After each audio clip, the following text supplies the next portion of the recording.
Perkenalkan, saya Dr. Julianti, spesialis kulit dan kelamin, sebagai dosen tetap di Fakultas Kedokteran Universitas Metodis Indonesia Medan. Kali ini saya akan memberikan perkuliahan mengenai infeksi menular seksual. Dalam kesempatan kalian bisa menyesuaikan. Mereka Tuhan Yesus, terima kasih atas berkat yang telah boleh mengajar kami hingga pagi ini. Kami berkumpul di situ Tuhan untuk memulai dari mengajar. Hanya kalau lancarkanlah dari awal kuliah sampai akhir nanti Tuhan. Hanya Tuhan berkumpul kami dalam Yesus yang berdoa dan mengucap syukur. Amin. Selanjutnya ada pencegahan molusum kontagiosum. Ini terbagi menjadi dua, yaitu ada yang bagian belum terinfeksi dan bagian sudah terinfeksi. Bagian belum terinfeksi bisa kita sebut juga pencegahan primer, di mana poin-poin utamanya yaitu menjaga kebersihan tangan dan tubuh, mencuci tangan dengan sabun, terutama setelah menyentuh kulit orang lain atau berada di tempat ramai seperti tempat umum, kolam renang ataupun sekolah-sekolahan. Itu penting karena virus molusum ini mudah menyebar dari lingkungan yang lembab, sehingga setelah mencuci tangan usahakan tangan kita itu kering. Kemudian yang kedua ada menghindari kontak langsung dengan lesi, karena virus ini menyebar lewat kontak kulit dan penting untuk kita untuk tidak menyentuh, mencubit atau bahkan menggaruk lesi orang lain. Anak-anak perlu kita ajari bahwa tidak perlu bermain kasar ketika temannya mengalami molusum kontagiosum ini. Oke, siapa yang bertanya bagus, saya akan kasih. Selamat pagi teman-teman. Saya ingin punya pertanyaan. Apa risiko penggunaan interferon alfa sebagai terapi intralesi dan bagaimana efektivitasnya dibanding terapi lain? Molusum kontagiosum pada pasien imunokompromis cenderung menunjukkan lesi yang menimbul, luas dan resisten terhadap terapi, serta bagaimana hal ini dapat menjadi indikator klinis untuk mendeteksi atau menilai derajat imunosupresan. Sebagai teman di sini saya ingin bertanya, yang saya kembali ke bagian farmakologi, di mana tadi saya dengar kita bisa menggunakan topik kapan tadi itu bisa 0,7% atau 0,9%. Saya ingin bertanya, apakah ada selain dari kanker ini, di mana kanker ini sendiri itu bisa ada efek samping yang bisa muncul seperti resiko seperti itu? Apakah ada yang efektif dan bisa diberikan terapinya itu gimana? Pemberiannya berapa jam sekali bisa kita gunakan kembali? Selanjutnya di sini saya ingin bertanya kembali ke bagian peran imun. Bagaimana sih praktek molusum kontagiosum dalam memperluas respon imun seluler dan humoral? Ada dua yang buat saya penasaran. Terima kasih. Izin menjawab pertanyaan dari A3 yaitu Lydia. Apa risiko interferon alfa sebagai terapi intralesi dan bagaimana efektivitasnya dibanding terapi lain?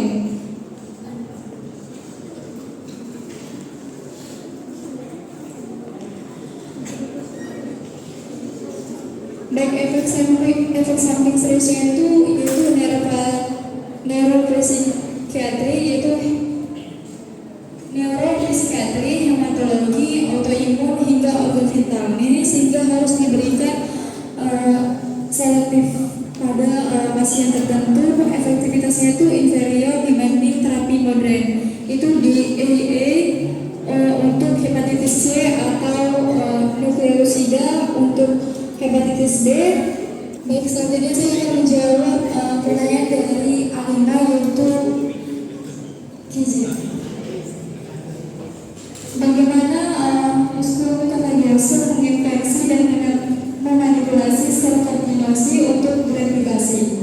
Yaitu virus molusum kontagiosum hanya menginfeksi sel kontinuasi dan bereplikasi secara efisien.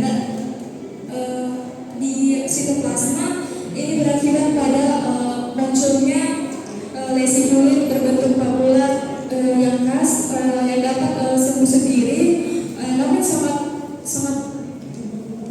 gampang untuk menular. Baik, di sini saya akan menjawab pertanyaan dari A3 tentang apa risiko interferon alfa sebagai terapi intralesi dan bagaimana efektivitasnya dibanding dengan terapi lain. Untuk faktor risikonya itu bisa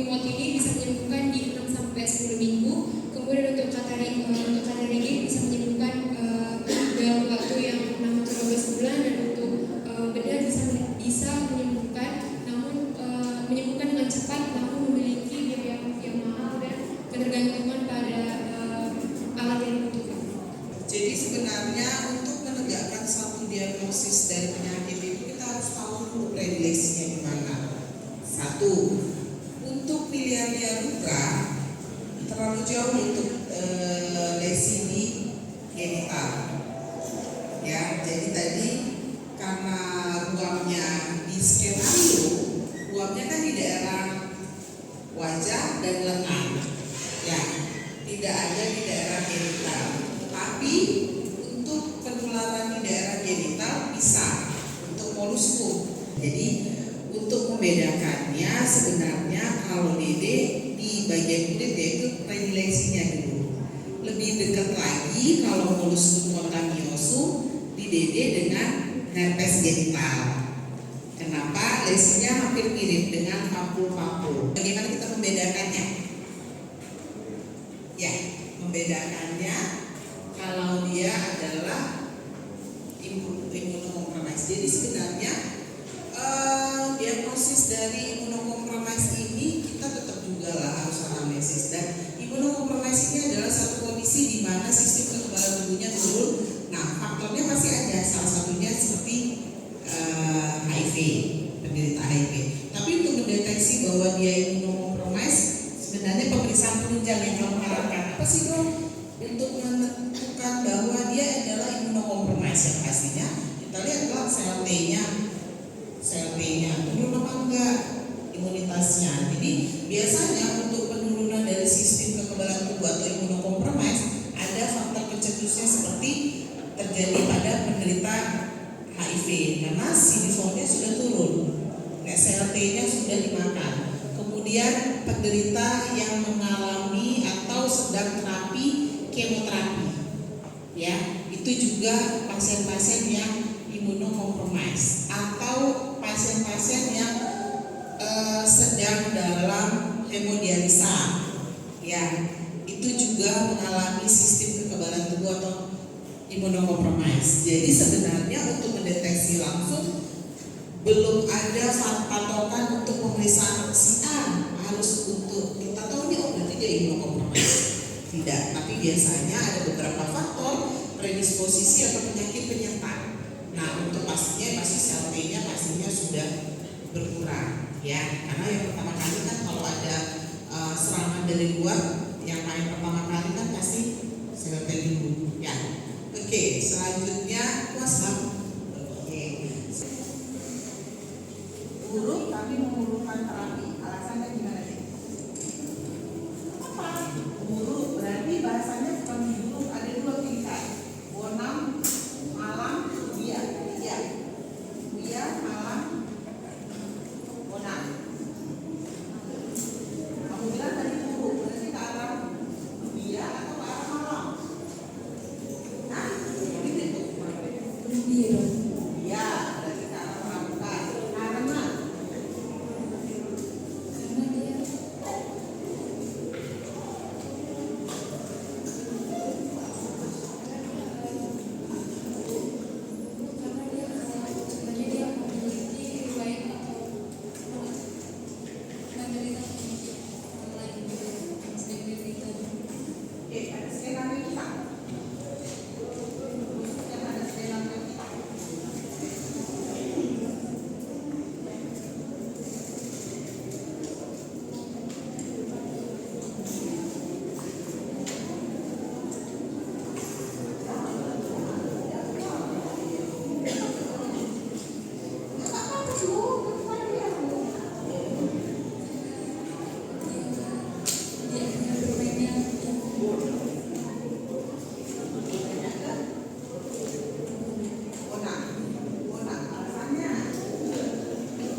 mengganggu fungsi dari tubuh yang terkena lesi.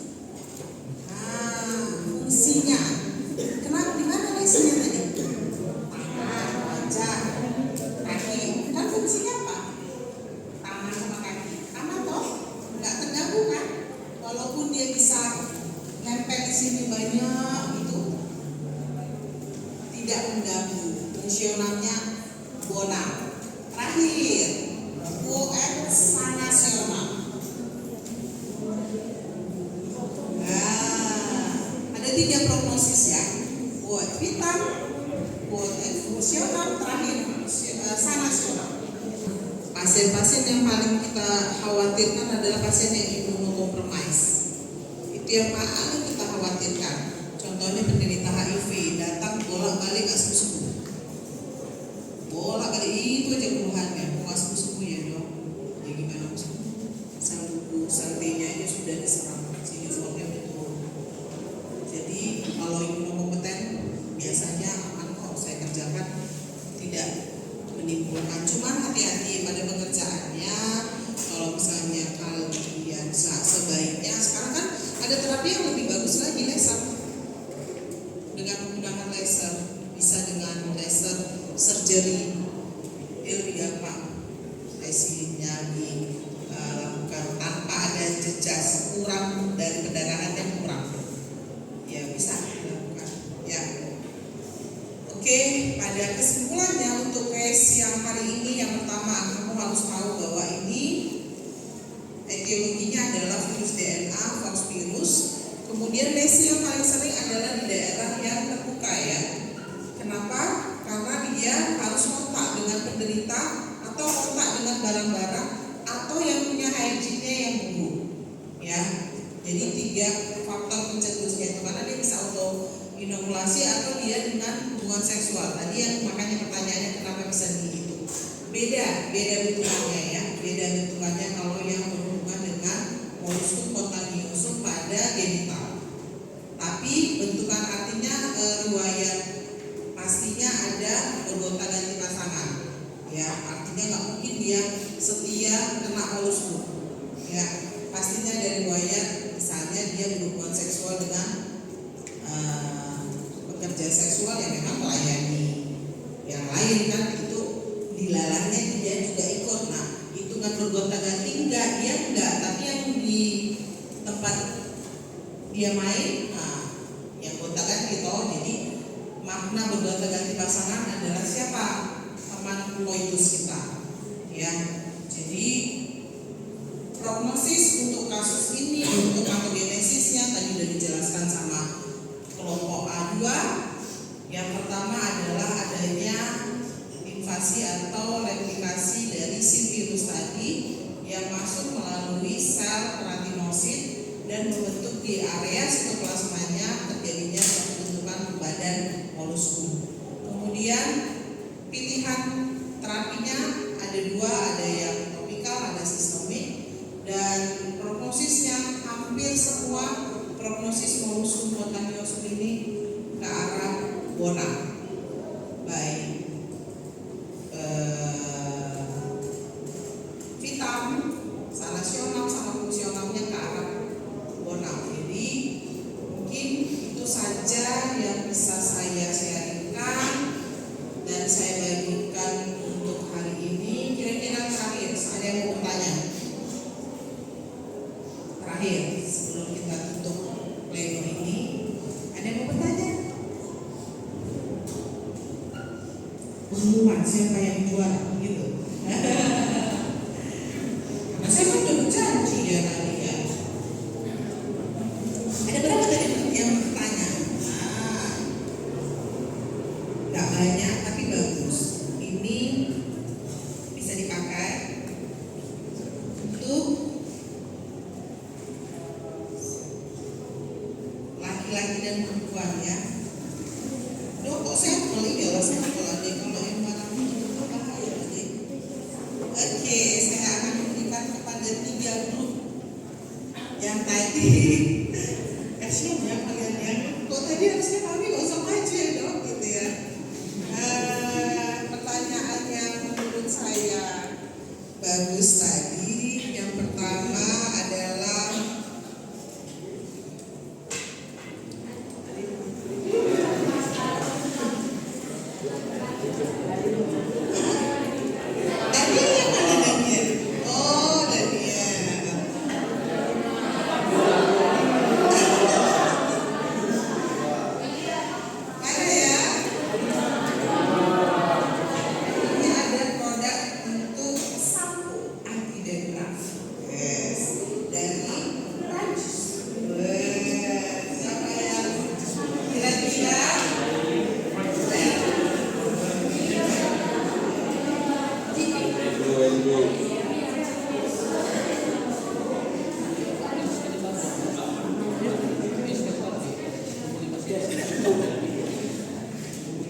ini.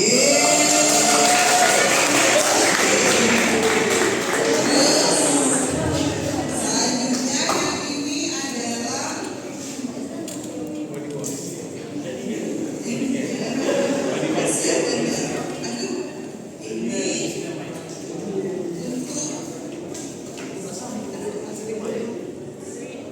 whitening.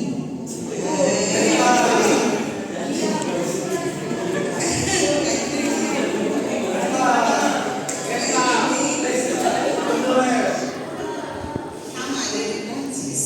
Ayo, kira-kira siapa ya?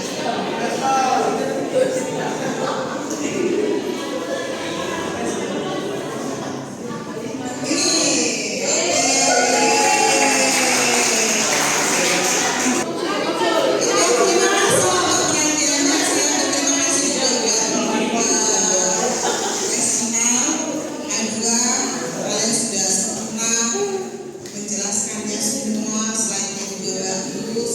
Terima kasih juga buat Dr. Julianda, moderator hari ini. Terima kasih buat kehadiran adik-adik semua. Saya ucapkan sampai bertemu kembali di lain kesempatan. Selamat siang. Izin dokter sebelumnya, kami akan menutup pleno ini dengan doa. Saya akan bawa ke dalam Bapak Sang Desa yang ada sebagai berikut. Ya Tuhan Yesus, sekarang kami sudah selesai.